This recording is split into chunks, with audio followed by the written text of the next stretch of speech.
Imagino que los diferentes órganos y tejidos tienen tiempo de duración o conservación diferentes, ¿verdad? Sí. ¿Podríamos hablar un poquito de eso para que los amigos y las amigas televidentes se familiaricen con esta terminología de la cual ya hablamos en la República Dominicana? Un corazoncito, ¿qué tiempo pudiera permanecer? Una córnea, ¿verdad? Sí. Qué sé yo, el hígado y estos órganos. Sí, déjame aclararte algo. Los órganos no se conservan. Se implantan se implantan inmediatamente. Cuando hablamos de órganos, hablamos del corazón, del hígado, de los riñones, entre otros. Cuando hablamos de tejido ya es diferente. Estos sí se pueden conservar. Incluso tenemos que los huesos se pueden conservar durante años. Ajá. Durante años. El que menos dura es la córnea, que podemos manejarnos con ella hasta 15 días, en términos medios. Los trasplantólogos y el personal del Instituto Nacional de Coordinación de Trasplantes, que se encarga de ¿cómo diríamos?, de recuperar aquellas donaciones en los hospitales cadavéricas, también pueden solicitarle a la persona, ¿verdad?, al familiar de la persona que fallece, la donación de tejidos como estos, los huesos, las piernas y ese tipo de tejidos.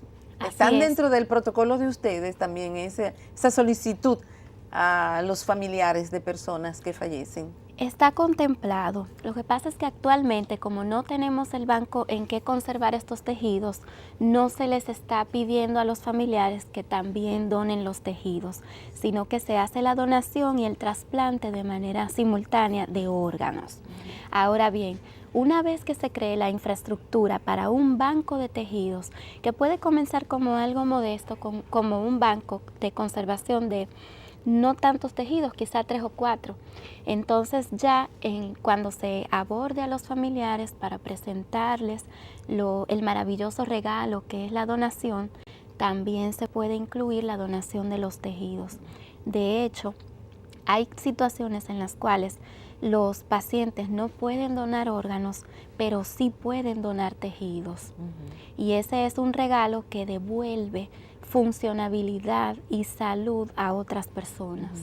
¿Y cuáles son los casos que se presentan en los que una persona o un cadáver no puede donar tejidos y no órganos, por ejemplo? ¿En qué tipo de casos o enfermedades se puede presentar esta posibilidad? En muertes, por ejemplo, de índole violento. Hay situaciones en que la persona fallece, por ejemplo, por una herida de arma de fuego, y esto inhabilita que pueda donar riñones o corazón, pero sin embargo los huesos, las córneas, el tejido musculoesquelético, el tejido cartilaginoso puede ser donado. Qué bien. Bueno, amigos y amigas, estamos conversando con las doctoras Candy Almanzar y Mercedes Félix del Instituto Nacional de Coordinación de Trasplantes. Con el permiso de ellas y de ustedes, vamos a pausar.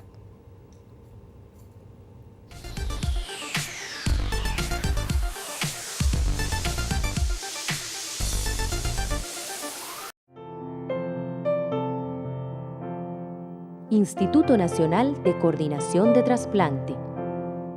¿Sabías tú que cuando tu espíritu se vaya al cielo, tu cuerpo puede servir para que muchos aquí en la tierra tengan vida? Dona tus órganos. Será el mayor gesto de amor que puedas darle a otro.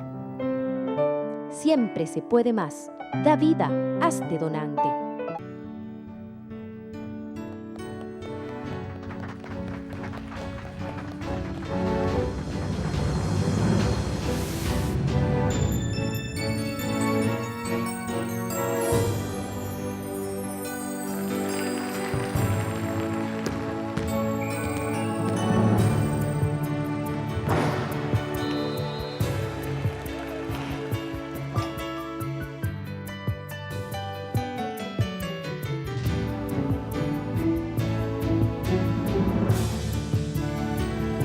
Apoyemos las capacidades de las personas con discapacidad. Consejo Nacional sobre Discapacidad, CONADIS y Presidencia de la República.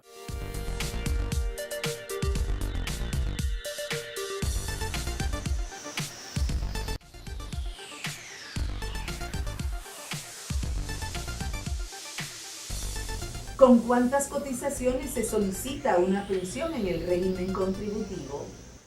Con 360 cotizaciones, de acuerdo a la literal A del artículo 45 de la Ley 8701.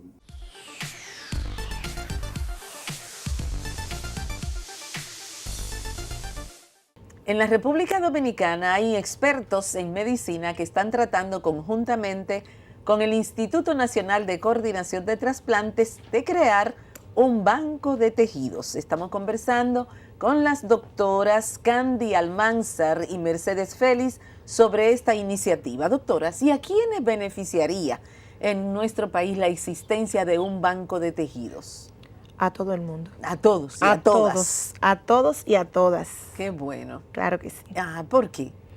Fíjate, es que cuando tú tienes la oportunidad de almacenar X cantidad de tejido, todos los pacientes, por ejemplo, aquí se ven mucho los pacientes con lesiones por accidentes de tránsito. Y el tener almacenado hueso, por ejemplo, eso se puede tomar en cuenta para todos estos tipos de lesiones. Y más en este país que los traumas por accidentes están dentro de las principales sobre todo de causas de muerte. Exactamente. Los de los motores. Entonces también los pacientes con quemaduras extensas, se le puede hacer su implantación de piel, exactamente. Los pacientes con lesiones o enfermedades de cualquier tipo a nivel de los ojos también, sus córneas. O sea, es un sinnúmero. Un paciente cuando fallece, que tú le puedes donar los órganos, tú vas a donar un corazón, vas a donar un hígado, 2 riñones, un páncreas y un sinnúmero de órganos que también se pueden donar, pero también están los huesos y con una sola pierna de una persona que se done se pueden trasplantar a otras personas, a 1 o 2 personas más. O sea que es una gran gama de órganos y tejidos que se pueden adquirir. Doctoras, ¿y para este tipo de donación tiene algo que ver la edad? Por ejemplo, para los huesos. Para donar los huesos hay que toma en cuenta la edad. Tenemos una edad, un término parámetro para las edades, entre los 14 y 65 años, que esa es la ley allá en España. Ajá. Y es la que, como es nuestra madre patria y es la que nosotros tenemos como referencia, nosotros también utilizamos entre los 14 y los 65 años en término medio. Porque aquí desde los 30 años la mayoría de las personas está sufriendo de ortoartrosis y de cuestiones de enfermedades de esa naturaleza. El reumatismo acaba con todo el mundo, pero nada. Pero esa es la minoría. Esa es la minoría, qué bueno saberlo. Esa es la minoría. Sí, qué bien. Se me ocurre preguntarle una cosa. ¿Los bancos de tejido funcionan adscritos a un hospital? Es una pregunta muy interesante porque de inicio, en algunos países se comenzó con bancos individuales para cada hospital y luego se vio que era mejor funcionar con una red de bancos, o mejor dicho, un banco central o un grupo de bancos que funcione en coordinación para que todas las donaciones lleguen a ese lugar y todas las solicitudes de tejido también lleguen a ese lugar. Y eso permite que haya una mejor distribución y que más personas tengan acceso de una manera equitativa. Entonces, actualmente la intención que hay es de crear un banco que sirva como sede central, que sea adscrito a la red de salud pública. Exacto. Qué bueno. ¿Existe una metodología para el traslado de los tejidos? Claro, existe lo que es la biovigilancia, que es lo que va a mantener el tejido en el momento que se toma en el paciente en el quirófano y toda la trayectoria que va a llevar hasta la persona receptora. Es decir, tenemos que manejar una cadena de frío desde el inicio hasta el final, desde que se toma hasta el receptor al final. Debe de haber una cadena de frío, una vigilancia estricta, no puede perderse un eslabón de esa cadena. Muy interesante. Es muy costoso para una persona someterse a un trasplante de tejidos.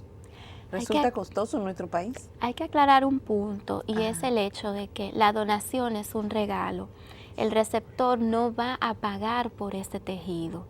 Si existe algún costo, será apenas del mantenimiento de ese tejido, lo que permita funcionar a este banco para garantizar la viabilidad de todos los tejidos que están allí. Pero el tejido como tal no tendrá ningún costo para el receptor porque es un regalo, es una donación. ¿Y cuál es el especialista de la medicina que pudiera dirigir un banco de tejidos? ¿A quién correspondería? Porque supongo yo que también ahí viene una especialidad. Y si no una especialidad, por lo menos que ese galeno sea una persona con conocimientos muy vastos dentro de la medicina de trasplante, por ejemplo. Sí. Así es. Diversas especialidades tienen conocimientos que los capacitan para dirigir un banco de tejidos. ¿Por qué no mencionar la nuestra?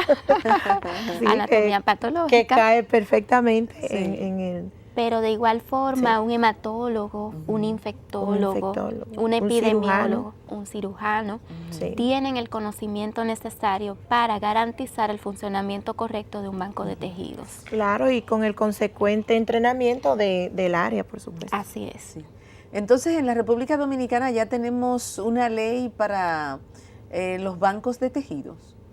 Existe una legislación, o sea, que está contemplada dentro de la Ley General de Trasplantes, que es la Ley 329-98. Entonces, los capítulos a partir del 29 al 37 son los que corresponden a bancos de tejidos. Doctor, usted utiliza ahorita un término bien interesante que es la biovigilancia. Sí. ¿Verdad? ¿Qué significa esto? ¿Cómo se establece para poder, Sí. en un país como el de nosotros, donde hay mucha gente que le gusta dejar, déjame poner esto aquí mientras hago tal o cual cuestión? Sí. Y ahí me parece que... Bueno, ¿en qué aquí consiste no eso? podemos, por ejemplo, irnos en el motor a llevar el órgano y pararnos a Eso. comernos un chimichurri. No, lamentablemente no se puede. Cuando hablamos de biovigilancia, es una palabra que es compuesta. Bio de órgano o tejido y vigilancia de mirar. Entonces, el momento del transporte del órgano, del tejido, valga la redundancia, debe de estar estrictamente vigilado. Es decir, lo que se maneja es biológico, es algo biológico, entonces debe de mantener una cadena de frío. Y esa cadena de frío no puede en ningún momento detenerse. Porque si se detiene en algún momento de la trayectoria, se pierde la conservación real del material biológico. Entonces, si sale en un momento para moverse, por ejemplo, en media hora, de un centro a otro, debe de ser estrictamente en ese tiempo. Si se pasa de esa media hora, entonces el material biológico puede perder viabilidad. Sí. Entonces, eso es lo que se llama biovigilancia con la conservación de la cadena de frío. En la televisión española, como los españoles están punteros en este tipo de procedimiento de la medicina de trasplante, en una oportunidad vi un reportaje bien interesante de un trasplante que se iba a hacer a un joven en un hospital y todas las peripecias que tuvieron los trasplantólogos, que a través de esa cadena, Sí. que ir venciendo hasta llegar Hasta. justo en el momento preciso Exactamente. al centro hospitalario donde se iba a hacer la operación. Sí. Doctora, ¿cómo se determinan los riesgos en la donación y trasplante del tejido? Bueno, existe una matriz de riesgo, porque aquí tenemos que establecer parámetros objetivos. No podemos decir, bueno, yo voy a probar a ver si funciona. Aquí no podemos, no puede podemos, ser. porque estamos hablando de riesgos que tienen un impacto en una persona viva, un receptor. Entonces, existen unos parámetros que se cuantifican y hay una matriz donde existen unas escalas en rojo, en amarillo y en verde. lo que me cae a mí en verde, cuando yo hago mis cálculos, yo puedo proceder sin temor. No tiene riesgo para el receptor. Lo que está en amarillo, entonces yo lo voy a sopesar con los coordinadores de trasplantes, con el personal del INCORT que tenga que ver con el caso y, ¿por qué no?, también con el receptor y los familiares. Y aquellos riesgos que me caigan en la escala roja, bajo ningún concepto yo puedo permitir. Son tejidos que han de ser desechados, sin mirar atrás y sin temor. Sí. Eso es como el semáforo. Rojo detente, amarillo piensa y verde pasa. Así es. En pocas palabras. Qué bueno. Así Y es. justamente ustedes saben que estamos hablándole a nuestros amigos y amigas televidentes de temas que son realmente novedosos y de actitudes que a las cuales debemos abrirnos, ¿verdad?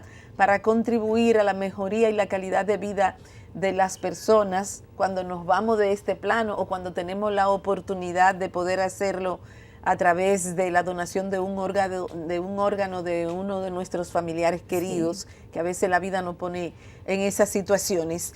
¿Qué mensaje ustedes le darían a la población dominicana respecto a la donación de tejidos? ¿Qué le dejan ustedes como aporte? Bueno, esencialmente la donación es un regalo de amor. Es un tejido que ya no va a servir para nuestro familiar, nuestra persona querida, y que sin embargo puede tener una diferencia significativa en la vida de otra persona. Es algo que esencialmente impacta varias vidas, la de ese receptor, la de sus familiares, y que también motiva una especie de reacción en cadena de la llamada cadena de milagros.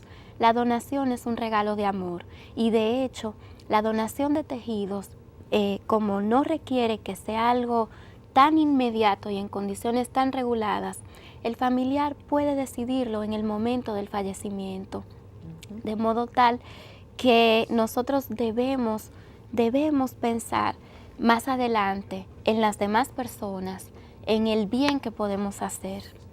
Claro, los órganos allí en el cielo no nos sirven. No se necesitan, no se según necesitan. dicen los que han No. ido, ¿verdad? No, dejémoslos aquí, que aquí pueden salvar muchas vidas. Así es. Bien, amigas y amigos, hemos estado conversando con las doctoras Candy Almanzar y Mercedes Félix del Instituto Nacional de Coordinación de Trasplantes. Las gracias a ellas por habernos